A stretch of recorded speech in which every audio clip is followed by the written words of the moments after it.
and we are live and in view right now. So, welcome, Stewart.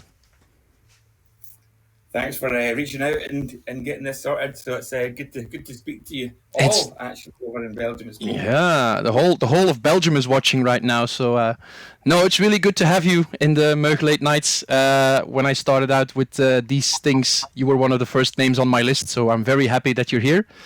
As the people who are used to watching this know, the first thing we always do when we start is pour ourselves a drink and talk about that. So go ahead. I've got something here already. I've prepared it because I couldn't do it straight here, but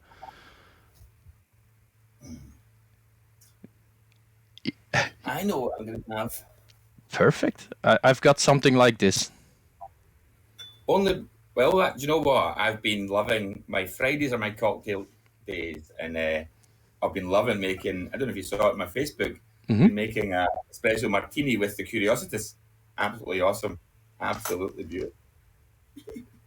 There it is. What do you think I put in my glass? I mean, you inspired me. I had to try that. So, but we'll talk about what's in my glass later. So it doesn't look like an espresso martini, but we'll talk about that later. What do you have in your glass? Do you know something? I forgot I had it, but I am in a bit of a peaty mood because we had some great weather there the last 2 weeks. Last month's been good. It's a bit colder today, so I thought I'd go peaty myself. And actually, do you know one of the whiskies that a lot of people say to me, when are you bringing it back, or is it still going to come back? I don't know if it will come back, but one of my favourite ever expressions, the good old solstice, yeah, from many years ago. And I'm nurturing this bottle, so I've got 3, I think, one under my bed as well for emergencies. But beautiful dram and one of the best peated whiskies I love from our portfolio. So when was that released? That's quite a while ago. Yeah, we did. The first one was a 15-year-old actually, and that was only coming from Tawny Port hogsheads. And that was about a 4-year finish, and then it got older and older. The finish got longer and longer, and what we found was the peat was actually starting to disappear a little bit, and maybe get too spicy with the tawny. But we also had some fantastic ruby pork pipes maturing as well. So back then we just combined tawny and the ruby together, and at that point it was 17 years old. So I'm trying to think. It must have been 2015, something like that. A good 4 years ago. Should be something like that. Yeah. I remember that dram. I think one of the tastings I participated in when did you hosted in, I think it was in Mechelen. You poured that the solstice to me for the first time. So I think it was there. I think so. Yeah. Other people here in the chat are agreeing that the solstice is really good. So yeah. Yeah, Stewart, we don't have any plans to bring it back as solstice itself, but I must admit, going around the warehouses, we still have a lot of these good, long secondary maturation ports. So something similar will come back at one point, I'm sure. Oh, cool. Looking forward to that. So sometimes you'll see me watching this way. That means my second screen is here. I've got the live chat from the stream here. So people, if they've got questions, I'm not looking away from you. I'm just looking at people asking questions. So I don't have to do all the work, So yeah, it's that's. I guess that's one of your favorite Benriach whiskies ever. Is it hard to choose, actually? Well, do you know what? Do you know what I was going to taste as well? But I went for the peat. But I was also going to take a virgin oak cask. Oh yeah. Because I've got a virgin oak in there, and it was only because I remember when we used to do a lot of, and this was actually prior to Nectar. This was back to Claudia's time. We used to do a lot of virgin oak single barrels into Belgium, which again is one of my favourite styles in the non-peat. So if it was desert island, that's where it would be peaty port or classic long-term virgin oak. All right, cool. Well, what I've got in my glass, we've already talked about it a little bit, is I saw your Facebook post with the espresso martinis, and that was something I never heard. I didn't know, and I really wanted to try it. So I still had a bottle of the Curiositas here, so that was good. And then I had to get some coffee liqueur, because I didn't have that, and I got this, which is the Royal Rhino. shaped in the form of a rhinoceros horn. And the guy in the shop told me it was really good coffee liqueur, but he didn't tell me that it was a cream liqueur, so there was milk added. So that's why the color isn't really black. It is good though. It's nice. But I did something else with it too, because the last one you did, you had the little Biscoff, the speculaas cookie, you added to it, and I had actually just finished a jar of this. So what I did this afternoon was I put all the ingredients for the martini into the empty jar, and I shook it into this. So there's a little bit of speculaas flavor to it. It's actually quite nice. It doesn't look like anything that looks good, but it's quite nice. So thank you for the tip. It's amazing how creative you get when these nights the days are getting longer and longer. So yeah, you just mash anything together, but again, it works with that. I think why it works with the curiosities is there's already that lovely wee honey ginger through it. Mm-hmm. So and the smoke's not overbearing. It just brings this little black note. So yeah, beautiful. Actually, definitely get another one tomorrow.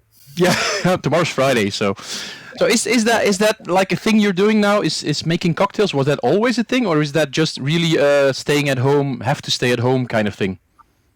Yeah, again, I would enjoy cocktails if I was out in the market and maybe bartenders that we work with would come up with an idea. But I've got a lot of stuff in my wee kind of own bar that again you just get creative. And I think I just happened to be doing a tasting, which was what we call peat or not to peat. So it's an activation we do, trying to explain the two styles. And I was making a coffee unintentionally to be a espresso martini, and I thought, right, there we go, partner. I had as well, which worked very well. I didn't use it in this one, but I have used it.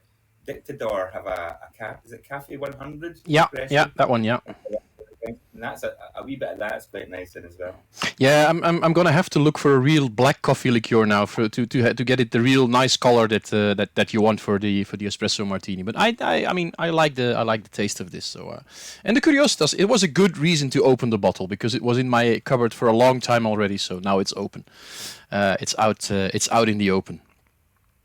I think nowadays, even you doing you do the tastings, it's sometimes even nice in a longer tasting evening to have a welcome cocktail, especially more in America, I see it, and even in Asia. And it can be as simple as just a highball or with ginger ale or, some other kind of old-fashioned or Manhattan. So yeah, it's becoming more common, I think. What do you say to people that are like, you shouldn't use single malts for cocktails? Because I get that in tastings a lot, and what do you say to them? It's the same as the answer I give when somebody says to me, "Do I put water or ice?" I say, well, "You buy it. You can do what you want with it, buddy." Yeah. I wouldn't go playing around with an 18-year-old Glendronach or a 21-year-old Benriach, but you look at the core range. The 10-year-olds, a Heart Space Side, great example. Perfectly mixable at that price. Yeah, why not? Yeah, I mean, experiment, have fun with it. I always tell them. So don't be afraid to drink it, whichever way you want. So. Yeah. So you are the global brand ambassador for the Benriach, Glendronach, and Glenglassaugh. I'm not going to ask you which one is your favorite. No, I'm not going to do that. But you can work it into the discussion if you want. But I know that as a global brand ambassador, you travel a lot. You told me once that you had a year where you had about 20 days at home in Scotland. Now you've spent a lot of weeks at home. How hard is that for you to stay at home? It's different, I must admit. It's not something I'm used to, but there's a lot of things coming together that actually is good. One of the facts that I'm getting older, but no, I'm still as lively as ever. Yeah. But yeah, I was spending a lot of the time away. As I say, I was maybe 22 days was the shortest time I'd actually spent in my own house, and that was back. I did that maybe 2014, 15, 16, around about that. Mm-hmm. That was the heavy traveling. But I didn't mind. When I go to an airport, I'm just like, the weight's off my shoulders and I'm just like raring to go. It's just like, let's get it done. I just love getting to that airport and starting that journey. But then I suppose maybe what's made it a bit easier, or why I want to maybe spend a bit more time going, is I've just bought my first house up in Elgin. Okay, congratulations. It's passionate about staying at home in my rented flat in Edinburgh. Yeah. But that's helped. And also, there's more people coming to the distilleries than ever that I have to look after. So it's a really nice split. What we're aiming for now with Brown-Forman is, well, at least they were wanting that more healthier life-work balance. And it's working very well. Most of my travel, which I know you know is a very busy part in the September onwards period, that's crazy months for any whiskey person. And then also the beginning of the year is getting busier and busier all the time. So I'm normally traveling up until April, May, June, July, August in Scotland, and then my travel starts again September, October, November, December. So a really nice balance. And it does mean I'm home in Scotland when it's supposed to be the summer. When it's supposed to be summer, yeah, I can imagine. No, because I was wondering about that because I know, and people probably, maybe some of the people know that your brother is a wildlife documentary maker, Gordon. He does really nice documentaries for like the BBC, and he's also traveling a lot, I guess. Also not home a lot. So I was wondering if it was something in your family that makes you want to leave Scotland a lot. I don't know what it is. I think it's just, and again, myself and Gordon are going to talk next week together on Instagram, based around Glenglassaugh, funnily enough. Okay. And we chose to bring Gordy in Glenglassaugh because we talk about Glenglassaugh being shaped by the land and the sea. You know, it's very much of the landscape and it's kind of its location. And again, myself and Gordy have been brought up in the West Coast in Tobermory. And in some ways we are shaped by the land and the sea. And I think there is something about maybe coastal people who historically always have journeyed or travelled across the world. I don't know what it is. Maybe it's just a bit of that coastal DNA that's in everybody. Yeah. The coastal or the island DNA, because you, as you said, you were born in Tobermory, spent your young years there. I guess living on an island is always something special. If you visit an island, if you're not an islander and you visit an island, you always notice that the people are different on an island. Yeah, no, it's very true, and it's weird actually because it's, I think a lot of people say this when they do move off of Mull, but I'm sure it's the same with any island. When they move off, it's there's always a yearning to go back, but when you're on it, you're yearning to get off it. Yeah. That's what the people on Jura told me too. So they and what struck me when I talked to the people that live on Jura, which is even more remote than Mull, is that they really love living there, and they don't want to move there, even if it's really hard to live there and remote and whatever you want. So, yeah, that's always struck me. Yeah, and there's a community feeling you maybe don't get in the cities either. I think maybe that's what makes you good at talking to people. Because, you could go to a bar in Tobermory and you're talking to somebody who's just turned 18 to somebody who's just turned 85. You're in that community. Whereas maybe if you're in maybe a larger city or you're more isolated into a small group of your social, group. So, definitely I think it makes you talk to more people. Yeah, I think that's. I read an article of an interview with you from a couple of years ago, and the interviewer asked you what is the most important thing you need to have or be as a global brand ambassador, and that was exactly what you said. Then you need to talk to people. Yeah. So yeah, and it's not about being big and like glitzy and look at me kind of thing. It's just you have to talk to people because that's 90% of your job. You have to enjoy people's company. Well, two things: you have to enjoy other people's company, but you've actually got to enjoy your own company, your own personal company, because you do spend a lot of time again on your own, whether it's hotel rooms, flights, A to B. So yeah, you've got to be a certain person, I think, to do this job and really enjoy it. Yeah. To do the job well, I think, because otherwise you how long have you been in this job? It was 2012 I left the production side and started full time. I was traveling to some events prior to that, but 2012 was when I hung up my production boots and then put my wings on. Yeah. So 8 years in the business is actually quite long. So yeah, I want to go back a little further. Because it's Vera in the chat already asked a question that I was gonna ask you, is where did the spark for whiskey start? Where did you get the first inkling of an idea that you might love this thing more than the normal person?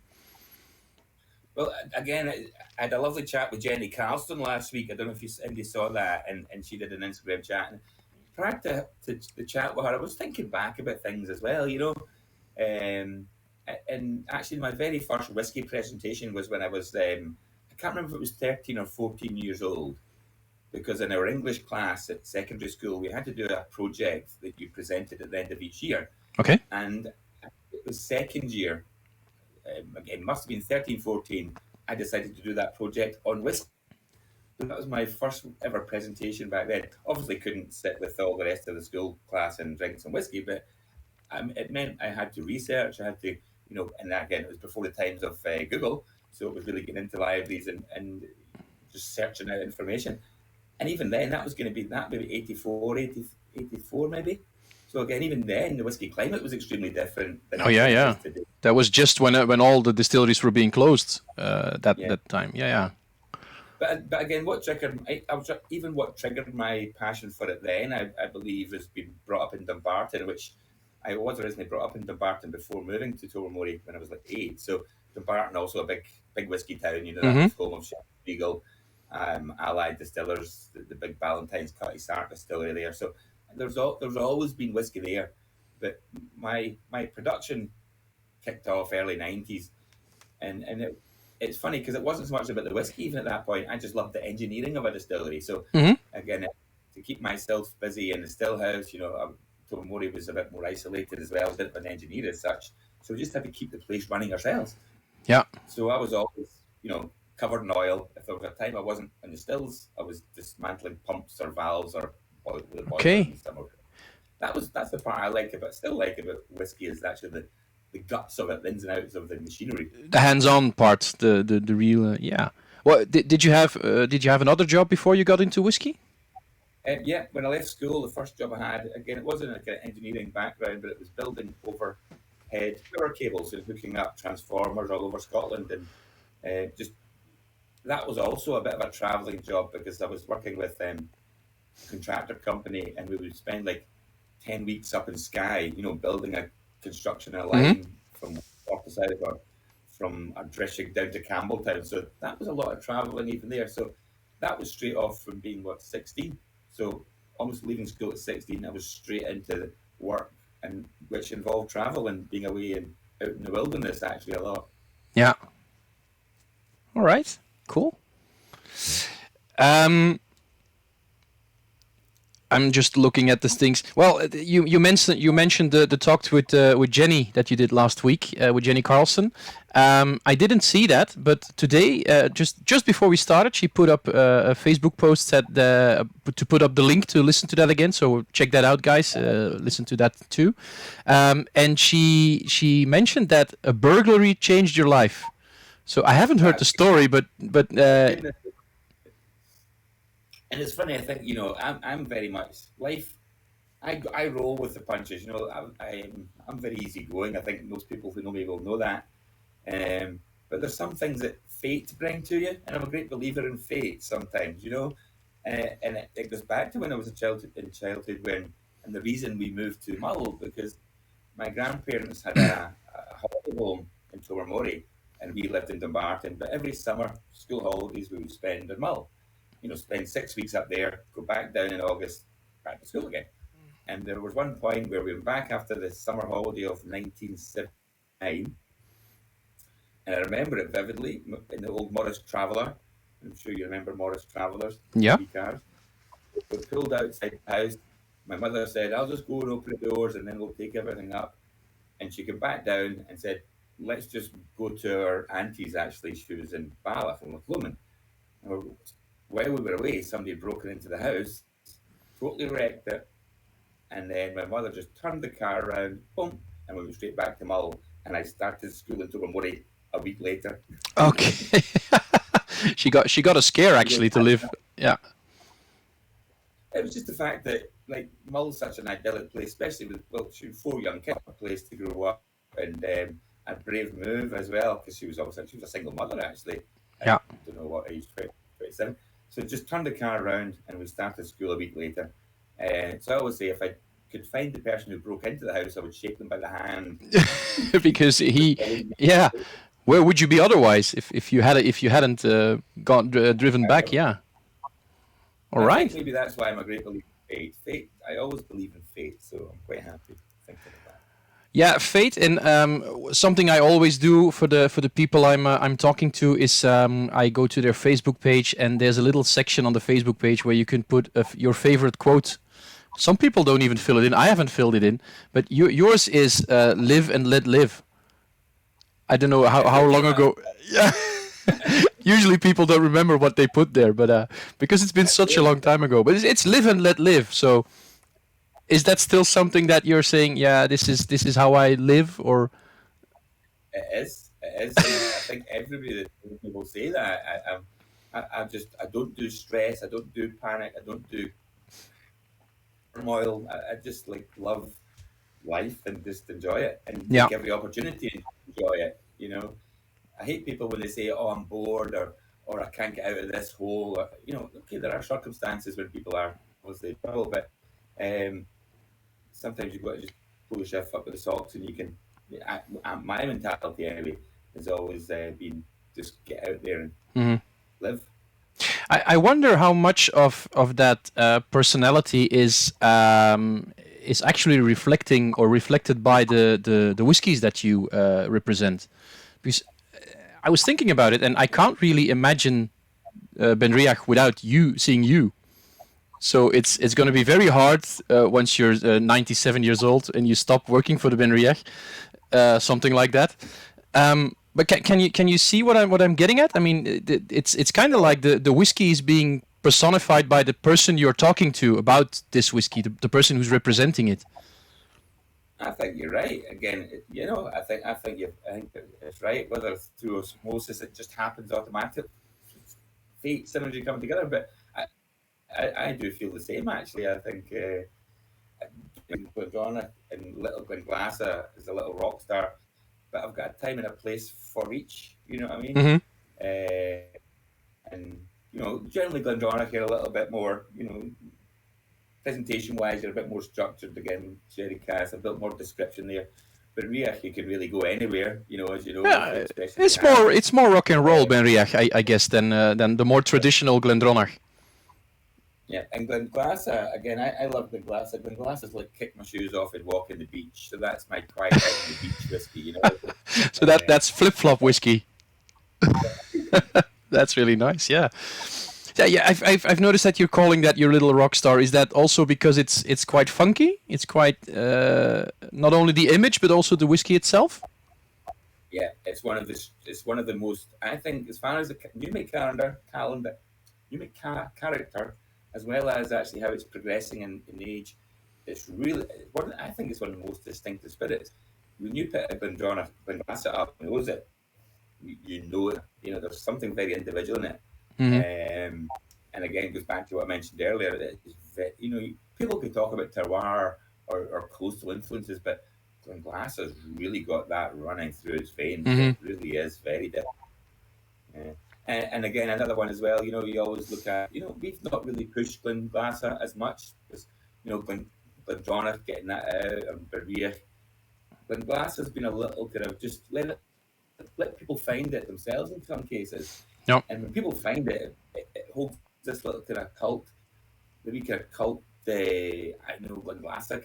And yeah. We're only getting older. We're now coming into 10 years actually. It was 10 years at Christmas, the spirit itself. So look out further down the line when you start getting age statement. Is that 10 years already? Yeah. Wow. It was 10 years yet. It was 10 years at Christmas that still returned. The spirit turned pretty rushed to get a 10-year-old out because again we just let that mature as we went, and Rachel's happy with that maturation. We'll start going into there. But if there's something that makes, and that's why if there's something that I'm looking forward to in the next 5 years, it's probably Glenglassaugh's growth of ages, Mm-hmm. coming into stone, and seeing when that's going to be. So that's what I'm looking forward to in the next 5 years, and seeing how that's going to be. Yeah, I can relate to that because I'm in whiskey now for 15 years. I've been interested in starting to taste. So Glenglassaugh was one of those distilleries that started up when I was getting interested in whiskey, and I've been following from the start. So, and what I think is really the same with Kilkerran, for example. So, what I find really interesting is to see the work in progress, to see how it evolves, which the next batches, how they get better and different, and how they change. So that's really interesting to follow. Definitely, it is. Yeah, so that's what makes it exciting. And I just love going there as well. We've got a new visitor centre. We've got a lot of new things happening at the distilleries, all distilleries actually. And we've just done up one of the old houses. Beautiful place to host, tastings, and it has got that coastal, outdoorsy, kind of ruggedy feel, which I think that is the Glasses quality. Yeah, it is quite far away from everything. Also, I mean, not really far away like Jura, but it is quite far away. Yeah, I mean, I've visited, I think, 2012, so that was really in the beginning stage. Also, it's a really nice place to visit, Glenglassaugh. Yeah. I was also thinking back on, and I know James is watching. James Pithy is watching. When I started in the whiskey world, he was one of the first guys that got me really into whiskey because of the way he hosted tastings. I think he was also the guy that introduced me to you. And I remember one of the real great memories is the cask in a van tours that you did with Glendronach. That was brilliant. So just as a small, for the people that haven't heard about it, so basically they put a cask of whiskey in the back of a van, drove it to Belgium, drove around the shops, and you could fill your own bottle from the cask. I still got one of the bottles here, but that was really great. That was like really rock and roll marketing, if you want to. But that was a really good memory.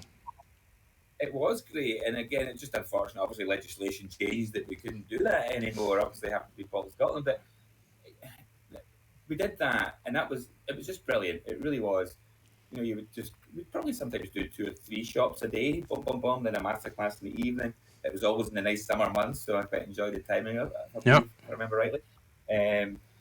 But also, not only that, Belgium itself, and goodness, myself and James must have covered thousands of miles driving around Belgium, and that's what I used to always laugh when I was in Belgium. I was like, have we not passed this roundabout before? Everything in Belgium is a roundabout, so... And I loved it. And I would actually spend most of my year in Belgium. If you broke up my whole travel, I would normally spend up to about 6 weeks a year in Belgium. Through the different fest time, we had the 2 distribution chains and streams anyway. So we'd almost be trying to do work with both.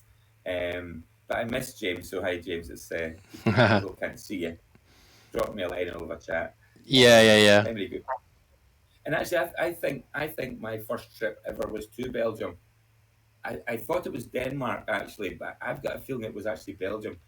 And I don't even remember in Ghent, prior to the whiskey festival in Ghent. Now there used to be an expo in Ghent in the whiskey village. They called it, I think. Could be, yeah. Part of whiskey or expo, I remember it being called. And I think that was the very first time I went to Belgium. And it was the very first time I met Jan Beckers because he picked me up from the airport. Yeah. I was like, who's that ginger? I was young at the time. Yeah. That was my first time leaving the distillery to go out on the road. And that was obviously the first time meeting Jan. I get the feeling that a lot of the brand ambassadors love coming to Belgium. For all kinds of reasons, I think. If you've traveled all over the world, what is your favorite place to go to, work-wise? I am enjoying going to America. I go to America more now than I ever did. It's a big concentration for us. But maybe that goes back to just I was brought up watching cowboy movies in the 70s. All right. So when I go to Arizona, Texas, or Nashville, I'm just like a wee kid again, and I just love it. No, so I'm not fussed by big cities or whether it's New York. I'm not fussed by Japan, Tokyo, particularly Hong Kong. They're lovely. I do love going to them. But yeah, if I can see deserts and a cactus, I'm a wee boy again. So you're actually deep down, you're just a cowboy. I think I am actually. Yeah. We'll have to. Maybe you could answer the question more than I can, but. And it's something I've always thought, I've done a lot of European cities and countries, the Belgian people. I've never been anywhere, maybe other than the Scandics, that when they go into something, they go deep, and that's what I love about the Belgian whiskey consumer, or just people I generally meet in Belgium. There's such a passion for anything, whether it's food, the beer, obviously the whiskey, just enjoying life. And I think there's a Scottish relationship there that we're maybe similar people in some ways. I mean, are Scottish also the kind of enjoy life type of people, or is it more of a fuck it all kind of attitude? That's the link. But you do that enjoyment. But no, I don't know what it is. Again, I did see that. I did think that there is definitely some kind of passion there that is similar to Scotland, and I don't know. Maybe it's historical. Maybe it's political. Even you can see relationships. I don't know. Yeah. Yeah, it's just. It's just something I notice with every person from Scotland, every brand ambassador who's not from Belgium. They're always telling me, "Oh, we love Belgium so much, and we love coming here." And it's a nice compliment to Belgium. Yeah, and I think I think it tells it all. You look at Spirits of the Sky. People I look forward to it every year. I was like, "Oh, Spirits is coming," and even before Spirits, we're always talking about it. Oh, what you got? What are you doing? So there's almost a buzz ramping up between us, between all ambassadors, separately and personally, before we even get there. So it's always a highlight of the year. Yeah, it is a really nice show, and I've been there as a guest, as a visitor for a couple of years before I started doing tastings myself and working for Nectar as a freelancer.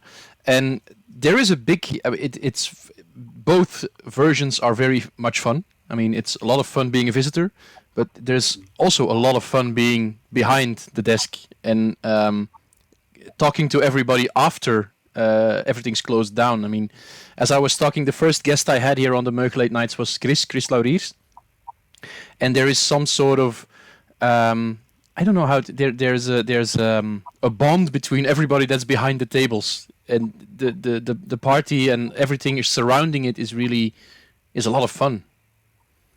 Yeah, and I think that again, that's a great thing about this job as well. And I think we know internally it's the case. Maybe other people outside don't realise. I'm sure in Belgium they do, but we're just whiskey people at the end of the day. No matter if you're a volunteer helping out, which I love when I see so many volunteers wanting to go and get Spirits, or whether you're with Nectar or whether you're a supplier, we're all just one big cheesy whiskey family.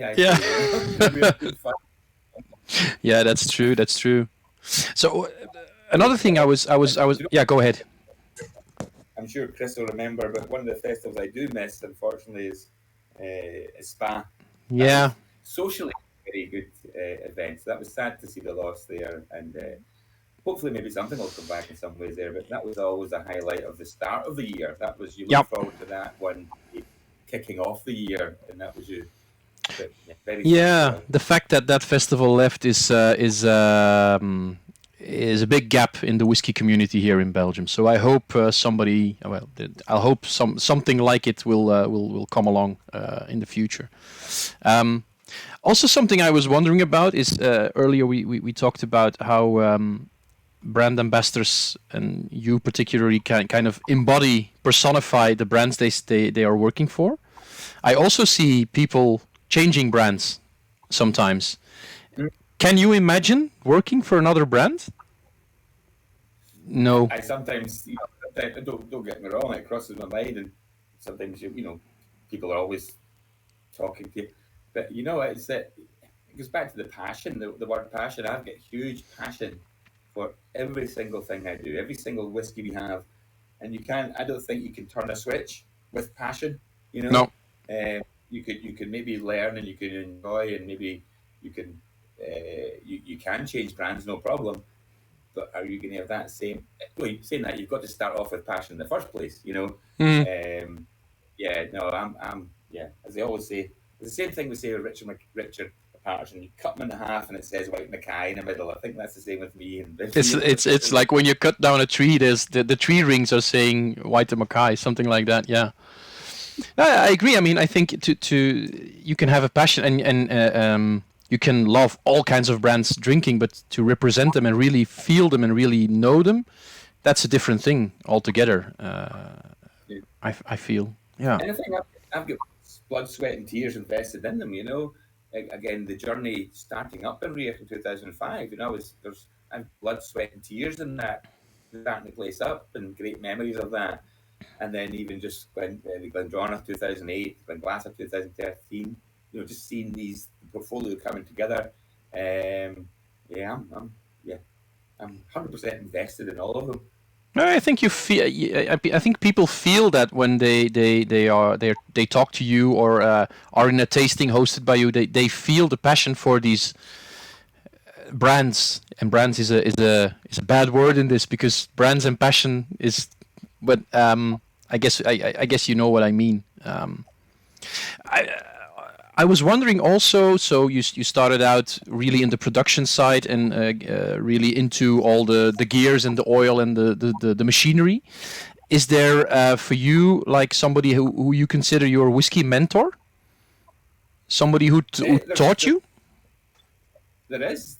Again, I think in the engineering front, there was two people in the engineering front that, again, I suppose really triggered that.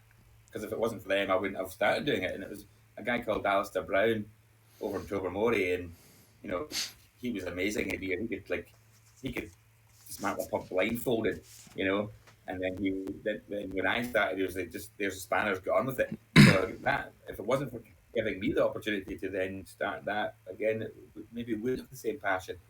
Then obviously work with Billy and experiencing just how Billy works, his nose, his palate, his thought process,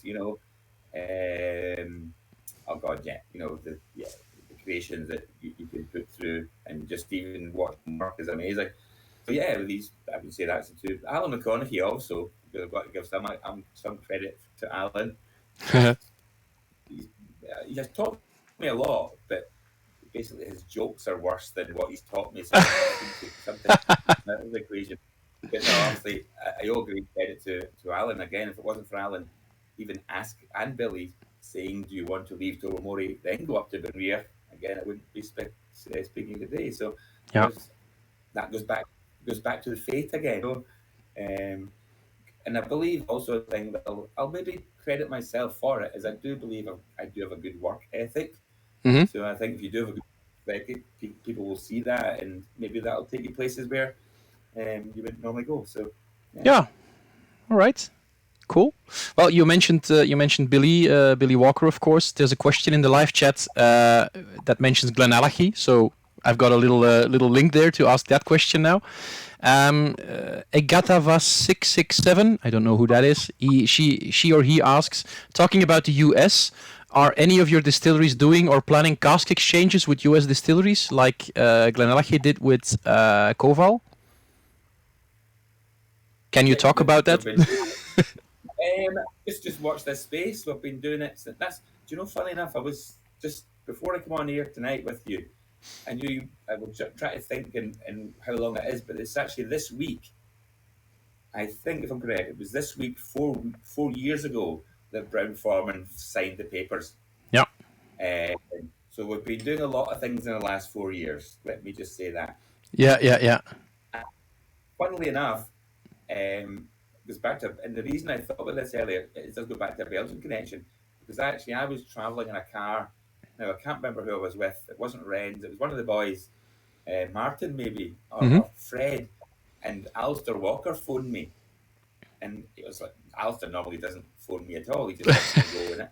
So Alistair phoned me, and it was sure enough, it was Alistair telling me that was the acquisition signed and sealed when I was in a car with the Nectar boys in Belgium.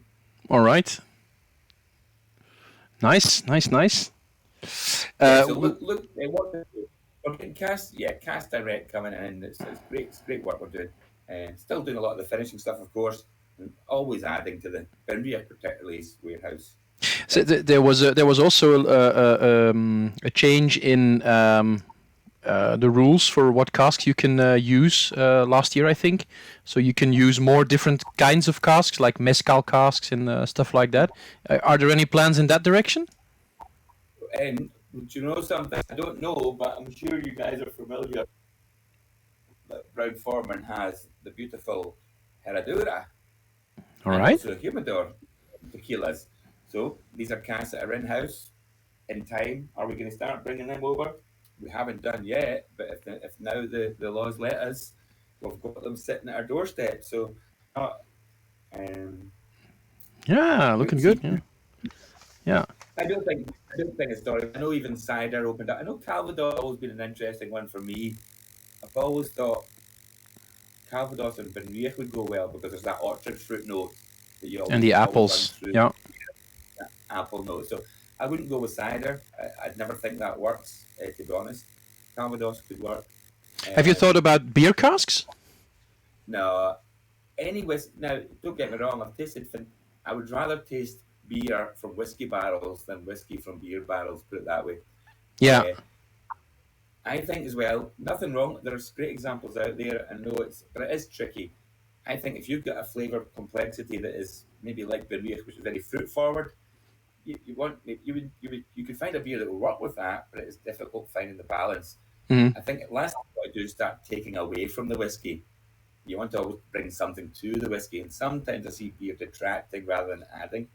Yeah, and also I think that beer is often just too weak to add something. It just Yeah. doesn't have enough power to get something into the whiskey. So you'd have to have like a really interesting kind of beer to do that. But I suddenly remember a talk we had a couple years ago, also after the Inverness Festival in Antwerp.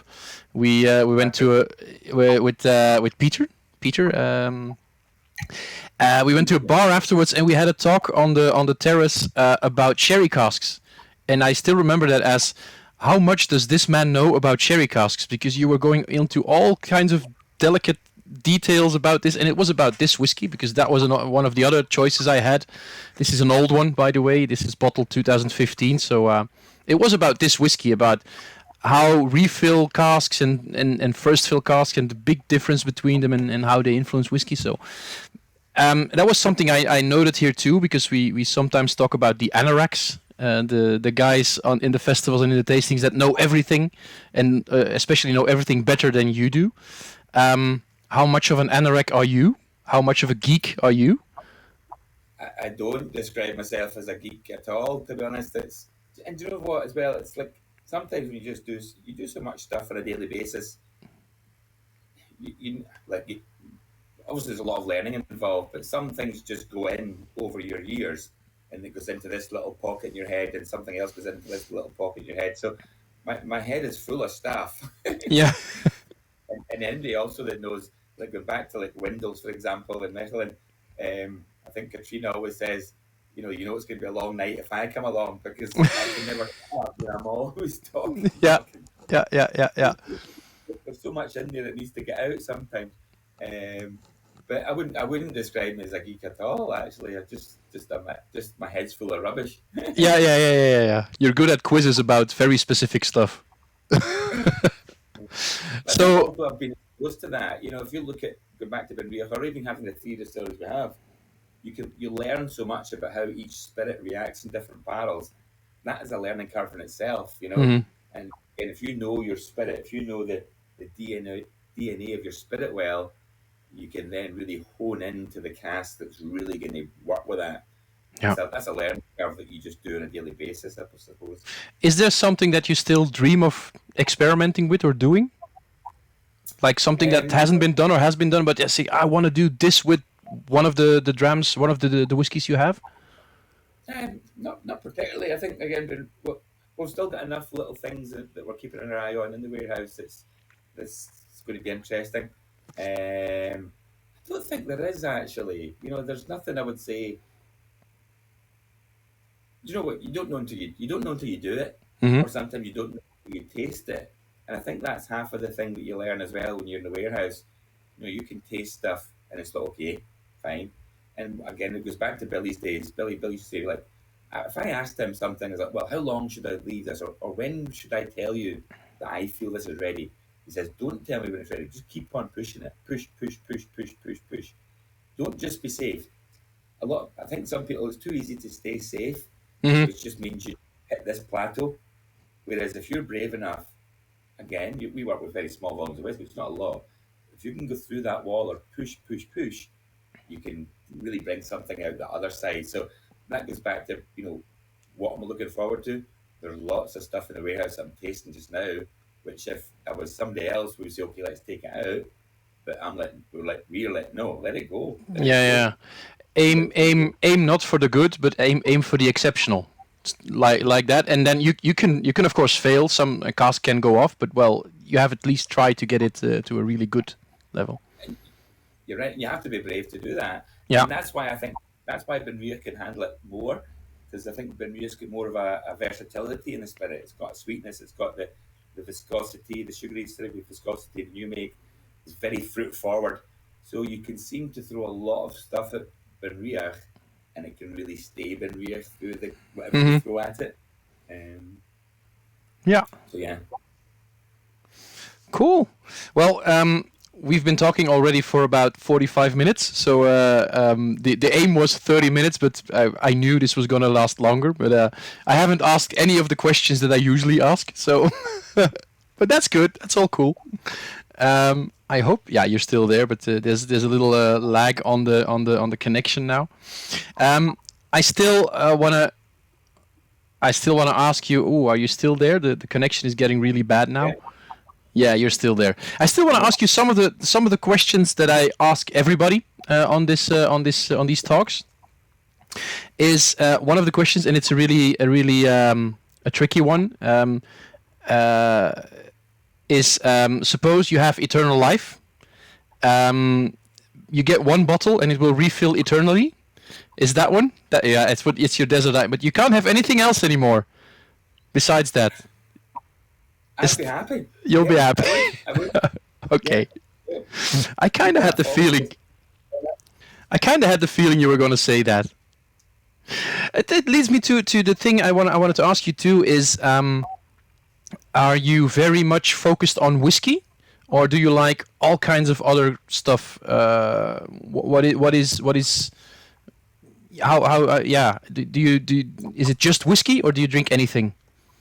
The only thing that I keep on promising myself that I will learn more on is wines, and I did know a little bit about wine, a bit more about wines than when I was younger, but that seems to have been removed from my box and it's been filled up with other stuff. I keep on promising I'll learn more about wines, just took the time. But as you can maybe see behind me, I've always drank American whiskies, and that's why I was so happy when it was Brown-Forman that acquired the distilleries, because I've always been a Jack Daniel's drinker. Yeah, but you're a cowboy, Stewart. You're a cowboy. So again, exploring more bourbons and American whiskies is a nice passion. I do love my tequilas as well, as you can see, maybe some good tequilas behind me. Mezcals also. Rum. Now, I was traveling with Nectar. When was that again? Can't remember. But I was lucky enough to travel with Fred through the course of 2 of the days, and myself and Fred just talked rum for 2 days. It's a category that I wasn't over familiar with, but I'm looking into it more because you see more rum. Again, at the whiskey festivals we attend, and a lot of good friends in rum. So it's a category I enjoy. Although if people think whiskey is a confusing category. Oh yeah, let's not get started about rum. Yeah, because there's no rules in rum. So it's the ultimate rock and roll drink. It's rum, I think. Yeah. All right. Everything. Again, if there's something I would, wine is something I would, maybe in my later years, I can sit back and drink more wine. So when you retire at 97 from the Benriach, you can start on your wine exploration. Maybe. Perfect. Another one is also thank you for answering the question, because lots of people this is too difficult. I can't answer this. I have so many passions and so many things I like, but I like when people answer this. So another one is, can whiskey save the world? Yes. How? just this one word answer. Yes. Yes. Yes, it can. Yes, it can. Because I think it's do you know something that I don't know what, and I hear so many people saying this, and it's something that touches me myself. I think when you taste single malt whiskey, there's something it does to you outside just flavour. There's single malts get sold. There's something that happens in there when you sit. If you see somebody's face, or if you see my face, if I was in a warehouse and I found an exceptional barrel, I'm not just saying, "Oh, that's got a nice taste or mouthfeel or length." There's something physical inside that happens to me.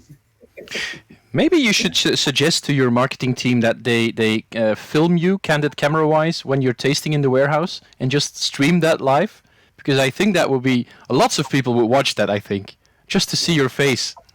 It is. I think, I don't know if people have their own maybe imagination in that, but I do feel when single malt's got something different that happens to you, and it again it's kept me healthy for 49 years. Yeah, I was just thinking, is it true that you never drink single malt? You always taste it. You always enjoy it. You never just kick it back. Right. There's one exception to that, which is Taiwan. Oh yeah. Taiwan is extremely dangerous when they can't buy. Yeah. I'm always man standing. Again, I just touched on that. It's great fun because you'll get people, not the way we would drink it anywhere else in the world, but you'll go to these dinners and it's you say hello to people and then can't buy. It's almost drink a bottle of whiskey just saying hello to people. Yeah. Yeah, that's a bit more challenging. So I know my colleague sometimes has some black tea that he'll be campaigning with, which takes the pressure off a little. Yeah, it sounds a bit like when you arrive at festivals like Spirits in the Sky and you meet everybody. Everybody wants to have you taste something. they all just pour stuff in your glass, and it's really hard to start a day that way. But yeah. All right, I'm gonna give the people in the chat just a little time. If they have any more questions, just put them in there now, because we're gonna slowly close the official part of the talk off, because we've almost talked for an hour now. So and it flew. The time flew for me. So the thing is, the last question I always ask, and then we'll go to the questions from viewers if there are some. Is there anything you would like to share with people before we close? Anything you would want to say? Anything at all? I think, you know what, it goes back to people even global, just around the globe. Again, Belgium, not only the people in a place that I go the most often, I think everybody in Belgium knows me so well. I think they probably know what I would say anyway. Just enjoy yourselves, and hopefully you're okay, and everybody's doing fine, and all these look after yourself things. But can't wait to get back to Belgium to have a dram or a beer with everybody out there. Is there any outlook on when you'll be able to travel again? I said to you earlier on, actually, this luckily has happened through my Scottish time. So normally I wouldn't start travelling into September. And as you know, you have things like Whisky Show, London and Paris. Now, I'm not sure even how the organisation of these guys are coming along. I don't know their thoughts.